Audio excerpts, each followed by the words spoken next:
Freddie, as a custodian of the Mate Night Machine, Oh, yes. purely as enjoyment, what score do you hope this film is going to get? Enjoyability-wise, I am going to go for a 7.9. Okay, 7.0 for me.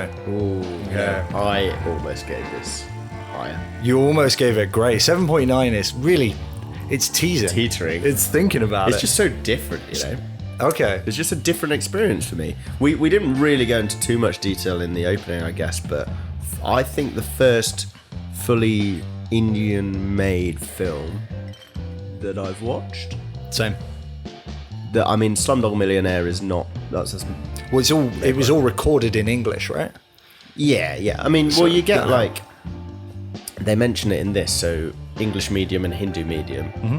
I did a very cursory bit of looking into the awards in India, and they actually have English language awards and Hindu language awards. So they obviously do English language films, but in this case, not completely, but largely it was a Hindi film. And just generally really enjoyed the whole experience, really enjoyed the vibe. That was one of my favourite bits about it. I mean, would you be able to just give us like a quick, this is what the film is? Just so that people listening? Quick rundown. Maybe. You're just going to... Just gonna have a little stretch before I Just do. a little plagiarism. And see what someone else thinks. Well, I can give you a little overview. Anyway, let's give it a try. I'll give you some assistance. So, 12th fail, we have Manoj, who is he's an individual in a rather derelict and impoverished area of India. Very far out in the country. Not expected to rise through the ranks in life. He does have a father who is really noble and righteous and has instilled in him certain disciplines. Now, what is important to know about Manoj is that at his school, they allow the students to cheat because they know that they won't get anywhere far in life, so they want to give them a little leg up. They can at least pass their exams. And through a series of different interesting events early on in Manoj's life, he decides that he is not going to cheat. And not only is he not going to cheat, but he's going to aim for as high as it is possible to aim for a person in his position, which is to rise up the ranks of the civil service and get to a position of authority and power. Because he believes as long as the people in power are good, then we will be living in a much better world. It'll trickle down. And he's almost bypassing a lot of it by going for this insanely hard, almost law bar exam sort of style situation, where he doesn't have to be part of the police and rise through the ranks. He just kind of goes straight into government. And the story is basically him going, I'm going to set my sights on putting good into the system within India.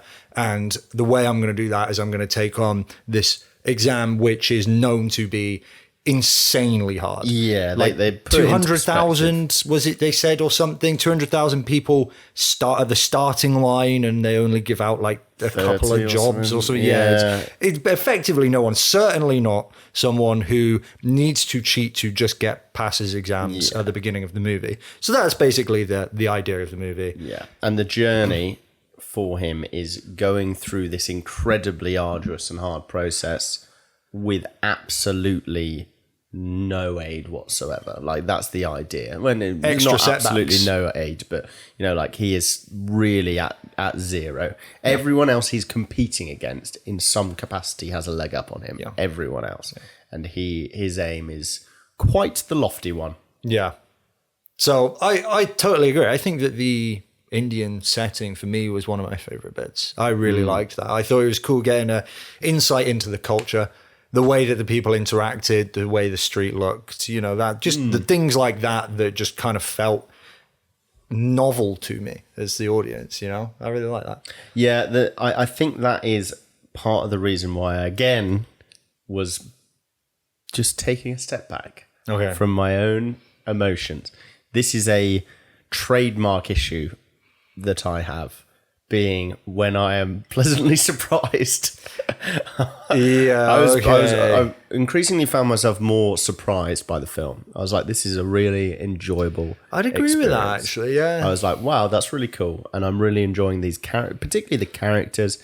The journey they were on was very, not only, I don't want to say heartwarming, but you felt invested because you could see, anyone could see themselves in this character because he's an everyman figure, but he's actually like, almost like a holy, he's like the best of you, what the absolute best of what you could be, someone who cuts absolutely no corners and still is able to achieve greater than anyone else. That's the idea here. So you want to see the best parts of yourself in this character, and the way the story unfolded and the setting, the packaging of the story, I was really enjoying. I kept thinking to myself, this is really lovely.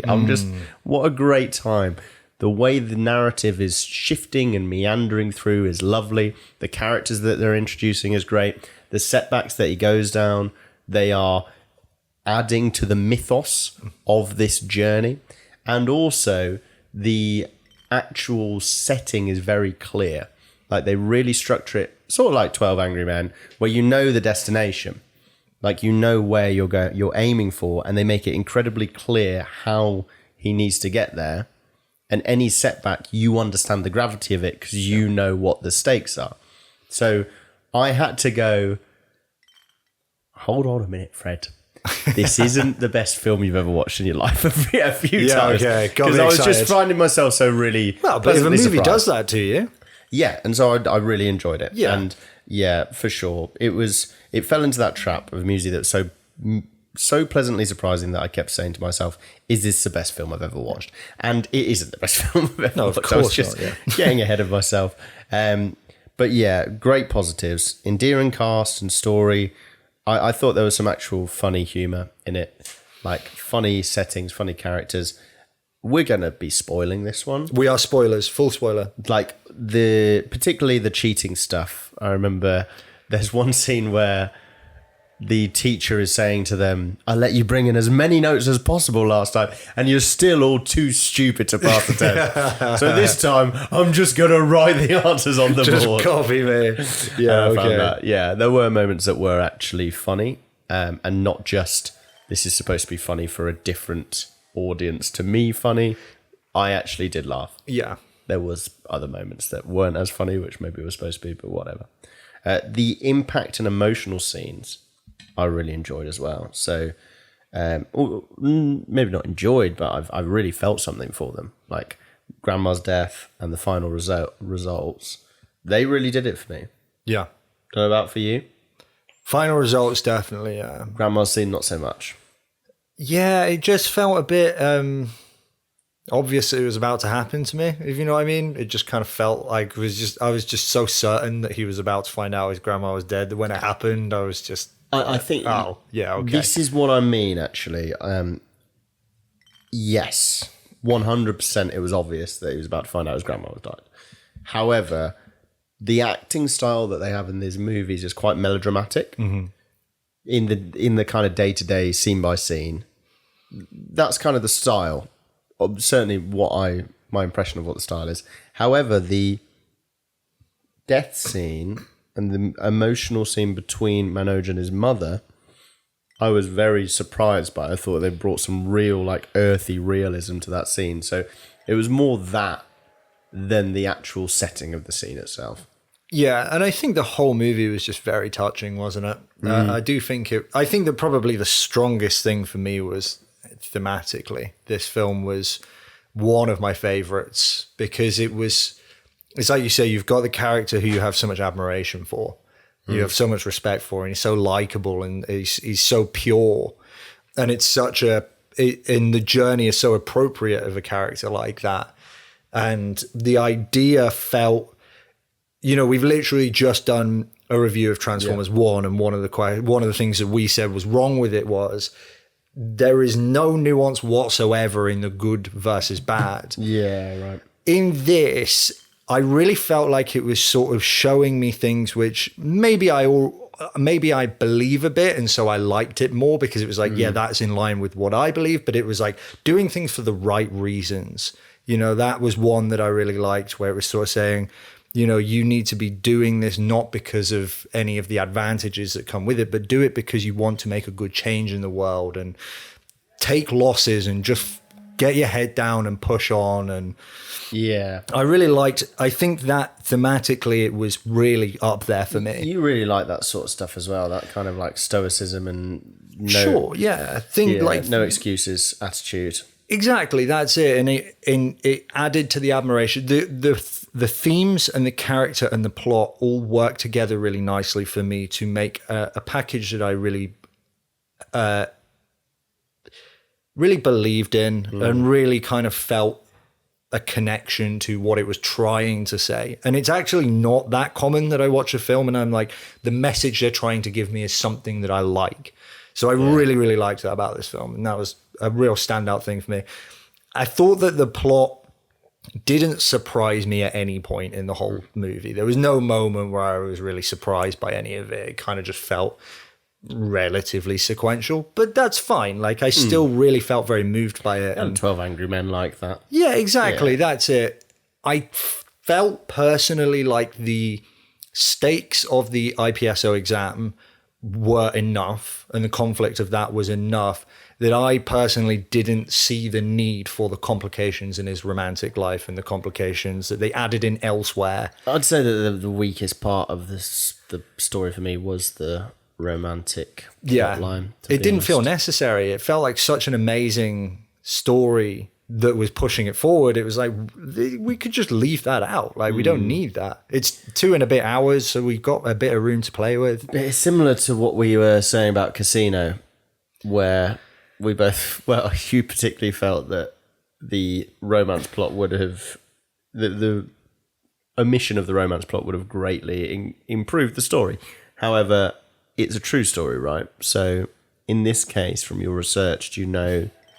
I know that the plot, so he is dating that person in real life still, and they both were successful in the way that the plot said, but the whole storyline that we were taken on was completely fabricated for the sake of the story. I think that films seem to believe that you need romance sometimes, and this was one of those where I was just like, this is a really good story. We don't need that extra element. She's actually, in a nice way, a bit of a safe retreat. There were moments from the adversity where it felt really nice to have this person that he trusted and felt safe around. And it just kind of felt like, you know, he lied to her at the start, or he kind of let her believe something that was not true. And it just all kind of felt a bit unnecessary to me. Yeah, similarly with his friend who became the TV presenter. Yes. The fact that a really key moment in the plot, certainly for the romance, it's like the largest point of conflict is him coming to her house saying he loves her. Oh no, sorry, this is a different part. Her not being allowed to go back to see him in Delhi because the friend called up her family and said that they'd slept together. If that's not true, then that's like such a rogue thing to add. I feel like I'm going to spoil the later bit, but from my research, that character was pretty much entirely fabricated. Oh, okay. That guy was just not like really useful involved to drive a plot, I guess. Yeah. So, but again, like every single thing he touched felt unnecessary to me. Yeah. Like apart from maybe just to give us a bit of a benchmark of the people around our main character, Manoj. Because he did have a support network. I mean, of course, he did so much individually. However, there was a clear support network, and they wanted to show that. Like Brother Gowrie, for instance, was really nice character. My second favorite character. Well, maybe not second favorite because some of the, like his dad and the person who inspires him are really cool. But yeah, I mean, it's his dad I really didn't like, to be honest with you. I thought that was a ridiculous part of the whole thing. Like, what kind of dad? I don't care how good you are. You don't just leave your impoverished family to starve to death for just get up and leave because something's unfair. Particularly because we don't actually see what any of his effort did. Yeah. What a terrible thing to do. What an awful, awful thing to do to your family. Yeah, you make a fair point. Okay. But I really liked this film, so what? I don't want us to just. And don't get me onto the it. cinematography. All right, so you gave it a 7. So you're really in a bind between enjoying the story. I felt really moved by the core story. I loved the main character, and I felt like the themes really stood out to me. But great driving force. Lots of problems. Lots of problems with it. I'll tell you something that wasn't a problem with it. The soundtrack. Yes. Restart. I mean,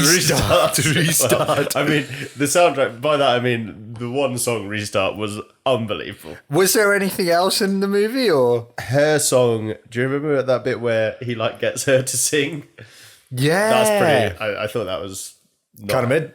Not as cool. Well, when it's up against Restart. Well, Restart, because going into this, I knew this was an Indian film. I didn't know if it was a Bollywood film. Mm-hmm. My towards Bollywood. Preconception? Preconception, that's exactly the word I was trying to find. My preconception towards Bollywood was a lot of the moving towards each other, about to kiss and then moving away, lots of dance scenes and some music in the background. And it became clear that there wasn't as much of a musical element to this film. Yeah. Certainly at the start. And then out of nowhere, where they just have... they basically have a song which they... kind of take part in. It's hard to tell. I loved it. It was mint. It was so like, good. this is sick. It was Where's this come brilliant, from? wasn't it? Yeah, that gave me a full 0.5 extra, I reckon. Yeah, and it came back again, didn't it? It didn't just do kind it of once. A bit of a motif, yeah. It came They restarted it. in and out throughout. Yeah, I guess that's pretty smart of them, isn't Probably it? what they meant to do. Yeah. It was a really, really bloody cool restart. Yeah, great. Yeah, so soundtrack was good. Themes were good. Performance from the main guy and the character himself, very, very good. I thought he was really great. Plot was pretty good. I felt really moved by it. Wasn't totally surprised by it. I did want to say what it was that I didn't like about it, but I'll make it brief because I want to be nice. The cinematography and the color grading was probably pretty much everything in this film was either neutral good or really good. This was probably one of the only things, aside from the dad, that was not that good. For me, it just kind of felt like a Netflix produced movie crossed with some 2000s sort of there was a scene where they were showing the speed of the streets of Delhi, and so it would snap, snap, snap, snap, snap, snap. And I was just that, have you not watched a film in the last decade? Why have you? This was shot in 2023. And then, the color grading was just one of those where it was you could have gone for something much more interesting, but you've gone for slightly saturated Instagram Netflix, and it just kind of felt less artistic to me because of that. Which, as you say, it's a trope of the Netflix age. That's saturation, color grading, and yet the cinematography, the shot selection were dated much beyond that. Yeah. 2000s. I know exactly what you mean. That kind of buzzing through Delhi scene. Yeah, very much felt like a Jason Bourne film, didn't it? Yeah, I mean, I don't want it to sound like I really didn't like this film, because I did really like it, and it did really move me, and there were a lot of really good things, and there were a couple of things where I was like, meh. Yeah. Not 100% sold on, a couple of characters, whatever. The main eye machine. What does that think? It's knocking on the door. Yeah. It's saying, shut up. It's about time that you came and played with me. Yeah. Come and play with the big boys, that's what it's saying. Come kick a fox. Go on, kneel down here. So what we're going to take your medicine. your score, medicine. Okay, so we're going to go visit the main eye machine. We're going to go find what the score actually is for this film. Because obviously IMDb is not right. IMDb is all right. We're not right. Let's go find out. We'll be back in a moment.